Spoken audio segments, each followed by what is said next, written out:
Welcome back. तो आए हैं करने last and final part. Video का टाइटल है रॉ nail biting undercover operation from Dubai to Delhi. 2 parts कर चुके हैं। इट्स जस्ट फैंटास्टिक, इतना इंटरेस्टिंग है, मुझे ऐसा लग रहा है मैं किसी मूवी के अंदर घुसी पड़ी हूँ। तो वीडियो शुरू करते हैं। वीडियो शुरू करने से पहले अगर आप चैनल पर नए हो और आपने अभी तक सब्सक्राइब नहीं किया है तो जल्दी से पहले सब्सक्राइब के बटन और बेल आइकन को क्लिक कर लो ताकि आपको हमारे सारे न्यू वीडियोस के नोटिफिकेशन मिल जाए जैसे हम अपलोड करें। अगर आपको वीडियो पसंद है प्लीज लाइक एंड शेयर। चलिए शुरू करते हैं। अक्टूबर में ही एक दिन रात को जावेद उजैर के रूम में बैठा हुआ था जहां वो अकेला रहा करता था। यार उजैर एक बात बताऊं, मेरा इस हॉस्टल में बहुत दम घुटता है। मन करता है कि बाहर का कमरा ले लूं और वहीं रहने लगूं। जावेद से ये सुन उजैर थोड़ा सा चौंक जाता है। क्यों, क्या हुआ? घर की याद आ रही है क्या? मन नहीं लग रहा तुम्हारा यहाँ? मन नहीं लग रहा? ये तुम पूछ रहे हो कि मेरा मन नहीं लग रहा? तुम मेरे भाई, मैं नहीं जानता कि तुम कैसे अपना मन मार के यहाँ रह रहे हो। अभी देखना, साले हॉस्टल में दशहरा दिवाली धूमधाम से मनाएंगे, लेकिन ईद पे सबको सांप सूंघ जाएगा। मेरा बस चले ना तो इन सब काफिरों को एक झटके में खत्म कर दूं। जावेद से सुन उजैर अपने बिस्तर से उछल पड़ता है और उसकी तरफ धीरे बोलने का इशारा करते हुए कहता है, जावेद यार सच बताऊं तो मैं तो कब से बाहर शिफ्ट होना चाहता हूँ, लेकिन यहाँ एक अफगान को कोई कमरा किराए पर नहीं देता। अरे भाई उजैर, तो फिर मैं किस मर्ज की दवा हूँ? मैं तुम्हें रूम दिलवाऊंगा ना। मैंने तो घर पे बात भी कर लिया और उनको भी कोई प्रॉब्लम नहीं है। जावेद की ये बात खत्म होते ही उजैर की बाँछें खिल जाती हैं। तो फिर ठीक है मेरे भाई, लाजपत नगर, हम लाजपत नगर में कमरा लेंगे। यार लाजपत नगर? लाजपत नगर थोड़ा दूर नहीं पड़ेगा? अरे यही नोएडा में कमरा लेते हैं ना। अरे दूर है तो क्या हुआ, बाइक है ना मेरे पास जावेद। रहने का असली मजा तो साउथ दिल्ली में ही है। ये नोएडा तो साला जंगल है, जंगल। 2017 में डेवलप हो रहा है नोएडा। इसी रात को लगभग 3 बजे जावेद अपने इनक्रिप्टेड फोन से जानकारी एजेंट प्रकाश को दे देता है। वो समझ जाते हैं कि हो ना हो उजैर की टारगेट लोकेशन साउथ दिल्ली के आसपास ही होने वाली है और इसीलिए वो लाजपत नगर शिफ्ट होना चाहता है। जावेद से जानकारी मिलने के बाद एजेंट प्रकाश एसआई राणा से तुरंत लाजपत नगर में एक कमरे वाले 2-3 घर फाइनल करने को कहते हैं और कुछ दिन बाद जावेद उजैर को इनमें से 2 घर दिखा देता है। एक घर दूसरी मंजिल पर था जबकि दूसरा ग्राउंड फ्लोर पर। उजैर को ग्राउंड फ्लोर का घर पसंद आता है और कुछ ही दिनों में ये दोनों यहाँ शिफ्ट भी कर जाते हैं।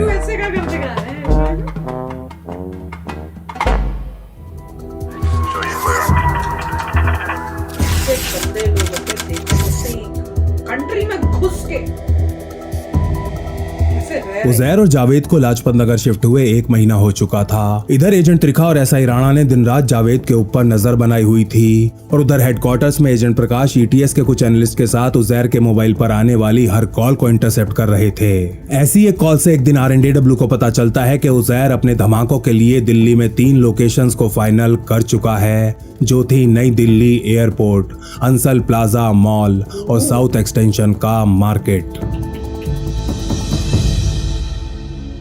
एरिया तो काफी गड़बड़ है। जावेद, क्या तुम एक काम में मेरी मदद कर सकते हो?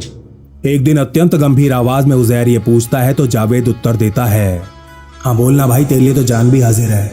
ये सुन थोड़ी देर कुछ सोचने के बाद उजैर आगे कहता है, असल में मैं काफी टाइम से कुछ सामान खरीदने की कोशिश कर रहा हूँ, लेकिन जिस टाइप का सामान मुझे चाहिए वो मुझे कहीं नहीं मिल रहा। उजैर की पूरी बात सुनने के बाद जावेद के गले का थूक पूरी तरह सूख जाता है, लेकिन फिर भी अपने चेहरे पर मुस्कान लाते हुए वो खड़ा होता है और उसको कस के अपने गले लगा लेता है। तुम अल्लाह के सच्चे सिपाही हो मेरे भाई, मुझे कुछ टाइम दो। मुजफ्फरनगर में मेरे मामू के कुछ कॉन्टैक्ट्स हैं, मैं उनसे बात करता हूँ। आधे घंटे बाद जावेद कुछ सामान लाने के बहाने बाहर निकलता है और थोड़ी दूर पहुंचने के बाद आगे पीछे दाएं बाएं देखते हुए बहुत ही सावधानी के साथ एजेंट प्रकाश को कॉल करता है। सर वो सामान का इंतजाम करने को कह रहा है, सामान का। ये सुनते ही एजेंट प्रकाश अपनी कुर्सी से उछल पड़ते हैं। Very good Javed, very good. कौन सा सामान उसने कुछ बताया? हाँ सर बताया, वो कह रहा है कि उसे कोई TATP नाम का सामान चाहिए।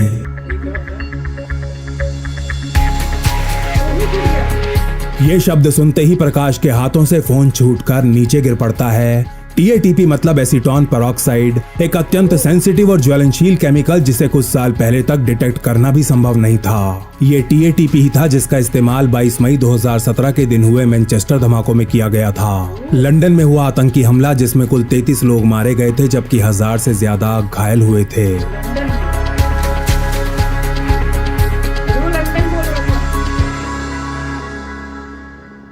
अब जाकर एजेंट प्रकाश को समझ में आता है कि उस दिन जहरान के साथ हुई अपनी कॉल में उजैर लंदन वाला कैमरा क्यों बोल रहा था। उजैर के कहे अनुसार अब R&AW को TATP का इंतजाम करना था, लेकिन ये बहुत ज्यादा रिस्की साबित हो सकता था। उजैर को विस्फोटक डेटोनेटर के साथ चाहिए था, यानी कि रेडी टू यूज कंडीशन में। R&AW को ये चिंता सता रही थी कि विस्फोटक उस तक पहुंचा तो दिया जाएगा, लेकिन बाद में उसे इसके साथ पकड़ा कैसे जाएगा। डेटोनेटर तो छोड़ो, जरा सी हीट या करंट भी TATP को अत्यंत विनाशकारी बना सकता था। तो नकली बना के भेज दो। कई दिनों तक सोच विचार करने के बाद कृष्णन CFES से 5 किलोग्राम की क्षमता वाली एक TATP डिवाइस तैयार करवा लेते हैं, लेकिन साथ ही उनको ये भी निर्देश देते हैं कि इस डिवाइस में लगा डेटोनेटर एक्टिव नहीं बल्कि डमी हो।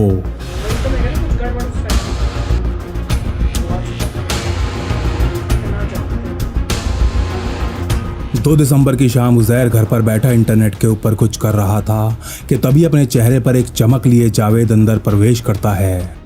भाई, लगता है तुमने मेरा काम कर दिखाया। जावेद को इतना ज्यादा खुश देख उजैर ये पूछता है तो वो उत्तर देता है, अरे मैं तो बस एक जरिया हूँ भाई, बाकी करने वाला तो वो है। ऊपर की तरफ इशारा करते हुए जावेद आगे कहता है, मेरी उन लोगों से सारी बात हो गई है, हमें इस अकाउंट नंबर पर पैसे ट्रांसफर करने हैं और कल दोपहर तक वो हमें सामान दे देंगे। ये सुनते ही उजैर खड़ा होता है और जावेद को गले लगा लेता है। तुम नहीं जानते कि तुमने कितना बड़ा काम कर दिखाया है जावेद। हमारे इस मिशन के पीछे बहुत बड़े बड़े लोग काम कर रहे हैं और अगर ये कामयाब हुआ तो तुम उनसे जरूर मिलोगे मेरे भाई। रात के ठीक 9 बजे उजैर अपने अकाउंट से जावेद द्वारा दिए गए R&AW के फेक अकाउंट में पूरे 2 लाख रुपए ट्रांसफर कर देता है। इसके बाद ये दोनों दोस्त पार्टी करने बाहर जाते हैं और एक बढ़िया से रेस्टोरेंट में खाना खाने के बाद लगभग 12 बजे तक वापस लौट आते हैं, लेकिन दोनों ही ठीक से सो नहीं पाते। आज की इस रात उजैर को उसकी खुशी नहीं सोने दे रही थी और जावेद को उसकी घबराहट।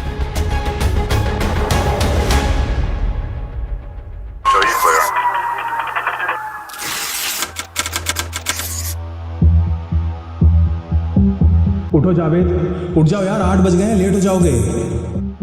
अगली सुबह ये कहते हुए उजैर जावेद को उठाता है तो वो कुछ ऐसे घबरा जाता है जैसे उसने कोई बहुत बुरा सपना देखा हो। नहाने के बाद जावेद अभी तैयार ही हो रहा होता है कि उजैर उससे कहता है, जावेद यार तुम मेरी बात क्यों नहीं मान रहे हो, सेफ्टी के लिए मुझे भी ले चलो। कल रात से उजैर कई बार ये कह चुका था और हर बार जावेद उसे एक ही उत्तर दे रहा था, उजैर यार मैं तुम्हें कैसे समझाऊं कि उन लोगों ने मुझे बिल्कुल अकेले आने को कहा है। अगर उन्हें जरा सा भी शक हुआ ना तो वहां से 9 तो 11 हो जाएंगे। वैसे भी डील मेरे मामू ने करवाई है यार, इसलिए टेंशन की तो कोई बात ही नहीं है। तुम चिल करो और अपनी फेवरेट मियां खलीफा के वीडियोस देखो, मैं कुछ ही घंटों में लौट आऊंगा और इंशाल्लाह खाली हाथ नहीं आऊंगा। ये कहने के बाद जावेद घर से निकल जाता है। बस स्टैंड पर जाकर एक ऑटो करता है, लेकिन थोड़ी दूर जाकर उतर जाता है और फिर वहां से एक दूसरा ऑटो कर IT दिल्ली के लिए निकल जाता है, जहां एक होटल में एजेंट प्रकाश, एजेंट त्रिखा और SI राणा पैकेज के साथ उसका इंतजार कर रहे थे।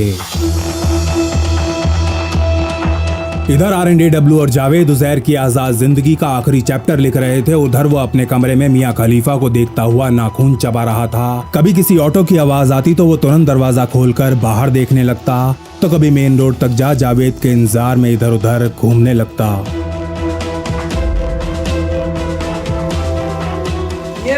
इधर जावेद को पूरा प्लान समझाने के बाद एजेंट त्रिखा उससे पूछते हैं, जावेद सब कुछ समझ में आ गया है ना, कोई डाउट तो नहीं है? हाँ सर। कुछ खोया खोया सा जावेद ये कहता है तो त्रिखा आगे बोलते हैं, क्या हाँ समझ में आ गया वाला हाँ या डाउट वाला हाँ? नहीं सर कोई डाउट नहीं है, सब समझ में आ गया, मैं कह रहा हूँ ना। और तुम श्योर हो ना कि उसके पास कोई वेपन नहीं है, गन पिस्टल कट्टा वगैरह कुछ भी नहीं? हाँ सर। उसके हाथ में बैग देते तुम्हें क्या करना है ये याद है ना? हाँ सर याद है। और हाँ सबसे जरूरी बात, अगर जरा सी भी गड़बड़ लगे, कुछ भी अजीब सा लगे तो क्या करना है वो भी याद है ना? हाँ याद है सर, सब याद है, आप बस भगवान के लिए थोड़ी देर चुप हो जाओ।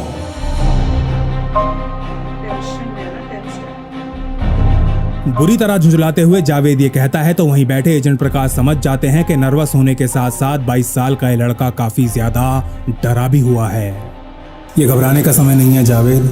अरे यार तुम हमारे बेटे जैसे हो, हम तुम्हें कुछ कैसे होने देंगे? हमने मेक श्योर किया है कि वो इस डिवाइस के साथ कुछ भी उल्टा पुल्टा ना कर पाए। बेटा हमारे देश के कुछ बहुत बड़े पढ़े लिखे वैज्ञानिकों ने इस डिवाइस को तैयार किया है। तुम्हें क्या लगता है कि हमारी पहली प्रायोरिटी उजैर को पकड़ना है? नहीं, हमारे लिए सबसे जरूरी है तुम्हारी रक्षा करना। एजेंट त्रिखा भी जावेद का मनोबल बढ़ाना शुरू कर देते हैं और बहुत ही कम बोलने वाले SI राणा भी अपने ही स्टाइल में उससे कहते हैं, अरे यो भी कोई बात है भले आदमी, यहाँ तेरे पीछे पूरी भारत सरकार खड़ी, खुद मोदी जी खड़े और तू डरने लग रहा मेरे यार।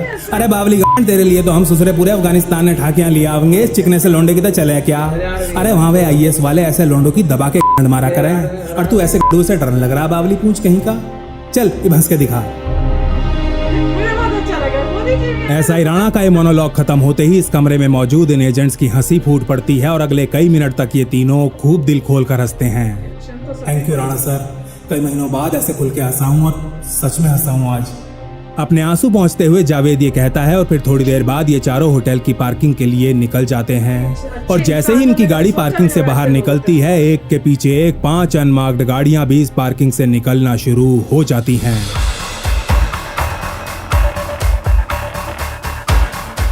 इन गाड़ियों में सादे कपड़े पहने दिल्ली पुलिस की स्पेशल सेल के 35 ऑफिसर सवार थे, जिन्हें केवल 24 घंटे पहले इस ऑपरेशन के लिए चुना गया था।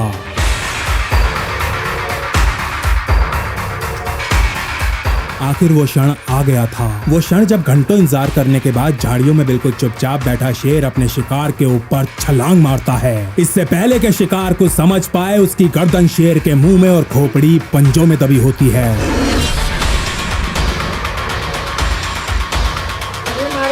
लेकिन शेर की केवल एक गलती, उसकी एक गलत चाल या जरा सी आवाज भी उसकी सारी मेहनत पर पानी फेर सकती है, खास तौर पर तब जब उसका शिकार भेड़ नहीं बल्कि भेड़ की खाल में छिपा एक भेड़िया हो।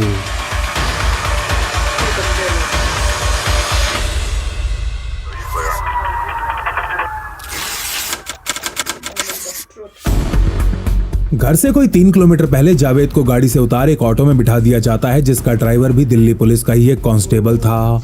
जावेद को बिल्कुल साफ निर्देश दिए जाते हैं कि इस पॉइंट के बाद वो एक बार भी पीछे मुड़कर ना देखे और सीधा अपने घर पर ही जाकर रुके। लगभग 15 मिनट बाद जैसे ही जावेद का ऑटो घर के बाहर रुकता है, दरवाजा खोल उजैर बाहर आ जाता है। जावेद नीचे उतर ऑटो वाले को पैसे देता है और उजैर को देख मुस्कुराता हुआ उसके साथ अंदर चला जाता है। अंदर जाते ही सबसे पहले उजैर घर के सारे दरवाजे और खिड़कियां अच्छे से बंद कर देता है। जावेद, मैंने वो टेबल खाली कर दी है, बैग को उसके ऊपर रख के खोलो। एक मेज की तरफ इशारा करते हुए उजैर ये कहता है और फिर अपनी स्वेटशर्ट ऊपर उठा अपनी कमर से एक पिस्टल बाहर निकाल लेता है।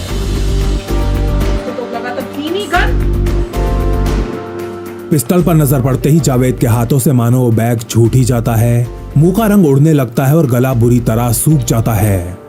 ये कहां से आई यार उजैर, पहले तुमने कभी दिखाई नहीं भाई। जावेद ये पूछता है तो उसकी आंखों में घूरता हुआ उजैर आगे बढ़ता है और उसकी नाक से अपनी नाक सटाते हुए कहता है, माफ करना दोस्त, लेकिन ना मैं तुम्हारे मामू को जानता हूँ और ना ही उन लोगों को जिनसे तुम ये सामान लेकर आ रहे हो। पिस्टल लहरा रहे उजैर के मुंह से बातें सुन जावेद का दिल उसके हलक में आने लगता है, लेकिन वो अपना ये डर अपने चेहरे पर नहीं आने देता। अरे नहीं उजैर यार, तुम कैसी बातें कर रहे हो यार, मैंने तुम्हें बताया था ना कि मेरे मामू के जानने वाले हैं वो लोग, तुम खामखा ही घबरा रहे हो यार। ये कहते हुए जावेद अपने कांपते हुए हाथों से वो बैग खोलता है और TATP डिवाइस को बाहर निकालकर मेज के ऊपर रख देता है और डिवाइस को देखते ही उजैर का सारा शक रफू चक्कर हो जाता है। उसकी आंखों में एक शैतानी चमक सी आ जाती है और वो तुरंत इसका इंस्पेक्शन करना शुरू कर देता है। लगभग 10-15 मिनट तसल्ली से इंस्पेक्शन करने के बाद आंखों में नमी लिए उजैर जावेद को कस के अपने गले लगा लेता है। सच्ची में दिमाग खराब है। बड़ा अच्छा काम कर रहे हैं, पता नहीं क्या चीज़। जब जावेद को उजैर कुछ नॉर्मल सा लगने लगता है तो थोड़ी हिम्मत कर वो कहता है, यार सुबह से कुछ नहीं खाया, बहुत तेज भूख लग रही है, मैं कुछ मैगी वैगी ले आता हूँ। ये सुनते ही डिवाइस को अपनी गोदी में लिए बैठा उजैर कहता है, नहीं अभी कोई बाहर नहीं जाएगा, थोड़ी देर और वेट करो। लेकिन जावेद जानता था कि वो और वेट नहीं कर सकता। प्लान के अनुसार उसे अब तक घर के बाहर होना चाहिए था। बहुत हो गया यार उजैर, अब बस करो, मुझे भूख लग रही है और मैं बाहर जा रहा हूँ। तुम्हें मुझ पर यकीन नहीं है तो एक काम करो, मुझे गोली मार दो। जब तुम यहाँ बैठे मियाँ खलीफा को देख के अपना हिला रहे थे ना, मैं अपनी जान पे खेल के तुम्हारे लिए सामान ले रहा था, लेकिन फिर भी मैं जब से वापस आया हूँ तुम सिर्फ चुप्पे पे चुप्पा दिखा रहे हो। आज पहली बार जावेद को इतना गुस्से में देख उजैर का मुंह एक छोटे बच्चे की तरह उतर जाता है और इससे पहले कि वो कुछ बोल पाता, जोर से दरवाजा खोलते हुए जावेद घर के बाहर चला जाता है। उसके जाते ही उजैर तुरंत दरवाजा बंद करता है और फिर अपने मोबाइल से उस TATP डिवाइस की फोटोज लेने में लग जाता है। फोटोज जिन्हें वो अफगानिस्तान में बैठे अपने बॉसेस को भेजने के लिए मरा जा रहा था।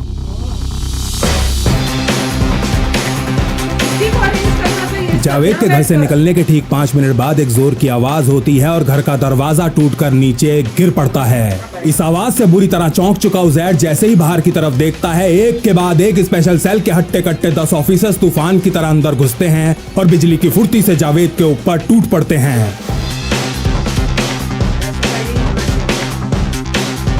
असल में बाहर जाने से पहले ही जावेद ने एजेंट प्रकाश को मैसेज करके बता दिया था कि उजैर के पास 8 राउंड्स वाली एक हैंडगन भी है। इसीलिए सबसे पहले एक ऑफिसर उजैर को उठाकर जोर से जमीन पर पटकता है। ये देखते ही कुछ और ऑफिसर्स उसके ऊपर टूट पड़ते हैं और बाकी उस गन और डिवाइस को अपने कब्जे में ले लेते हैं।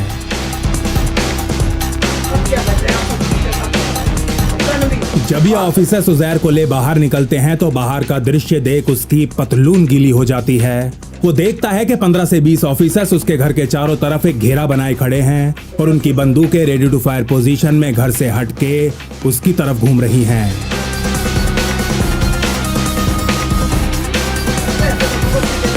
लाजपत नगर से उजैर को सीधा एक क्लासिफाइड लोकेशन पर ले जाया जाता है जहां आरएनडब्ल्यू उसके साथ पूछताछ की मैराथन शुरू कर देती है। एजेंट सिग्नोर से मिली सहायता के बदले सीआईए को भी उजैर से पूछताछ करने की अनुमति दे दी जाती है और उससे मिली इंटेलिजेंस के आधार पर अगले कुछ महीनों के दौरान यूएस आर्मी अफगानिस्तान में तालिबान और आईएस के कई हाई वैल्यू टारगेट्स को न्यूट्रलाइज करती है। क्या एक्यूरेट गिरा थाड़। गुड। ऑपरेशन खत्म होने के बाद बुरी तरह थकी हारी आरएनडब्ल्यू टीम जैसे ही हेडक्वार्टर्स में प्रवेश करती है, ऑफिस में मौजूद सभी लोग खड़े हो जोर जोर से तालियां बजाने लगते हैं। पूरे 5 मिनट जावेद को अपने गले से लगाए रखने के बाद ऑफिसर कृष्णन उससे कहते हैं, you did it young man, you did it. धन्य है वो माँ जिसने तुझे अपनी कोख में पाला, धन्य है वो पिता जिसने तुझे अपने कंधों पर खिलाया और धन्य है वो धरती जहां तूने जन्म लिया। जब तक तुझ जैसे जवान इस धरती पर पैदा होते रहेंगे, एक क्या 100 जहर भेजकर भी दुश्मन इस देश का कुछ नहीं बिगाड़ सकता। कोई ट्रेनिंग नहीं उस टाइप के एजेंट को कमाल का। एक इतने वरिष्ठ आईपीएस अधिकारी से अपने लिए ऐसे शब्द सुन जावेद फूट फूट कर रोने लगता है। वो बहुत ज्यादा खुश था लेकिन साथ ही थोड़ा सा उदास भी। उदास इसलिए क्योंकि वो चाहकर भी अपने माता पिता और गांव वालों को अपनी इस वीरता के बारे में कुछ नहीं बता सकता था। मतलब करने के बाद भी सब जब सक्सेसफुल फिर भी नहीं बता सकते।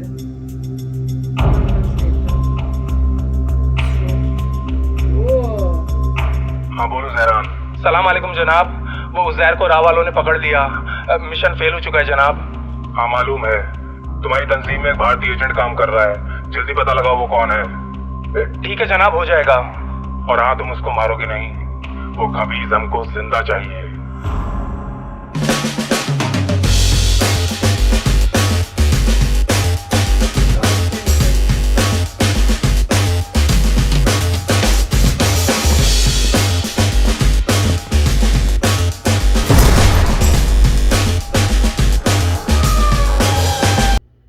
मैं तो वेट कर रही थी, मुझे लगा भी और आएगा। वो कह रहे थे ना कि भैया उसको पकड़ो। मुझे हर बंदा वो तो बदला लेगा, हर कुछ आना चाहता है। जो हार गया वो भी अपने ऑपरेशन करेगा, यही तो चक्कर है पूरा इंटेलिजेंस का। मतलब इतने स्मार्ट हो गए टेररिस्ट ग्रुप सी। मैं तो ये देख के हैरान हूं। हाँ, टेररिस्ट ग्रुप वाले भी कोशिश करेंगे फेल क्यों हुए हम लोग, कौन था मिला हुआ, किसने क्या किया, वो लोग भी अपना करेंगे रिसर्च, वो भी अपना जो स्पाई करेंगे, यहाँ से हमारा भी होगा। तो ऐसे ही चलता है। और पुलिस वाले को हो भी सकता है कि अल्टीमेटली वो रॉय ज्वाइन कर ले, क्या पता। कर लेना चाहिए अगर ही इज इंटरेस्टेड, पर हो सकता है ना उसको उस टाइप की इतनी डेंजरस काम नहीं ये भी हो सकता है, जैसे वो कह रहा है कि वो शेयर नहीं कर सकते बात अपने पेरेंट्स से, किससे भी शेयर नहीं कर सकते। तो डेफिनेटली बहुत ही यूनिक टाइप की लाइफ है। वो तो है, सबके लिए नहीं होती, पर किया अमेजिंग काम था कि मतलब कोई ट्रेनिंग नहीं, कोई कुछ नहीं, और वो भी मतलब इतना इंटरेस्ट भी नहीं है कि फादर का सपना पूरा करने के लिए ज्वाइन किया था।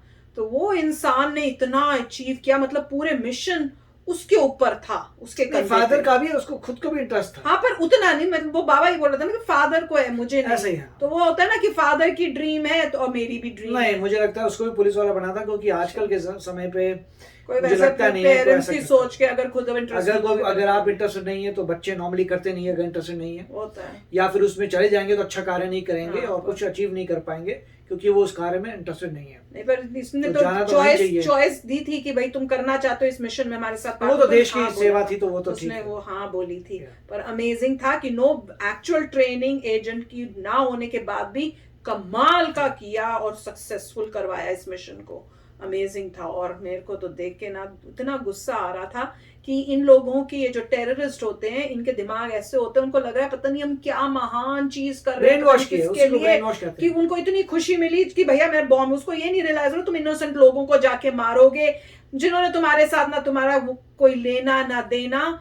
क्यों? जस्ट बिकॉज कि तुमको रिलीजन के बेसिस पे हेट्रेड है। नहीं, वो तो ब्रेन वॉशिंग है। वही तो ऐसी ब्रेन वॉशिंग जब ह्यूमैनिटी में देखेंगे, एक कंट्री दूसरी कंट्री पे जब वॉर करती है तो वही पॉइंट है कि आप इन अ वे आप किसी ह्यूमन बीइंग को मार ही रहे हैं, मगर आप बड़े खुशी खुशी जाते हैं अपने देश के लिए, दूसरा बंदा अपने देश के लिए खुशी खुशी आता है, आपस में लड़ते हैं। तो बात है जो भी है, मतलब पॉइंट ये था कि ये धर्म की बात है, उन्होंने अपना धर्म निभाया, वेरी गुड। अच्छा किया। क्या मैं तो मतलब डर भी था तो भी डर को छुपा के इसको ऐसा फंसाया कि ये बच नहीं पाया और पूरा मिशन इनका फेल कर दिया।